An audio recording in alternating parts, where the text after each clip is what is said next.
আসিয়ার কথা মনে আছে নিশ্চয়ই। গোটা বাংলাদেশে কিভাবে তোলপাড় ফেলে দিয়েছিল, গোটা বাংলাদেশের মানুষ কিভাবে মর্মাহত হয়েছিল, তার ধর্ষণে এবং মর্মান্তিক মৃত্যুতে কতটা দুঃখ প্রকাশ করেছিলাম আমরা বাংলাদেশের মানুষেরা।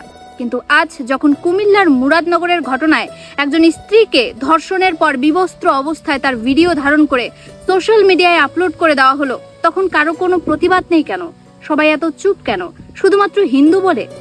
ধরুন আমরা তো সবাই নারী, তাই না? নারী জাতি, মানুষ জাতি, তো আমরা মানুষের কাতারে ফেলছি না কেন?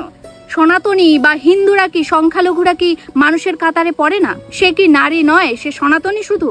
আজকে দেখুন 5 দিন হয়ে গেল, এখনো পর্যন্ত তার মেডিকেল টেস্ট হয়নি। অথচ আসিয়াকে নিয়ে আমরা কতটা মর্মাহত ছিলাম, অথচ আজকে মুরাদনগরের ঘটনাটাকে নিয়ে রাজনীতি করা হচ্ছে, মহিলাটাকে বিভিন্নভাবে হুমকি দেওয়া হচ্ছে, ভয় দেখানো হচ্ছে, এবং এখনো পর্যন্ত মেডিকেল টেস্ট করা হয়নি। তাহলে বাংলাদেশের মানুষ আর চুপ কেন? এত বড় জঘন্যতম ঘটনা ঘটে গেলেও সবাই চুপ আজকে।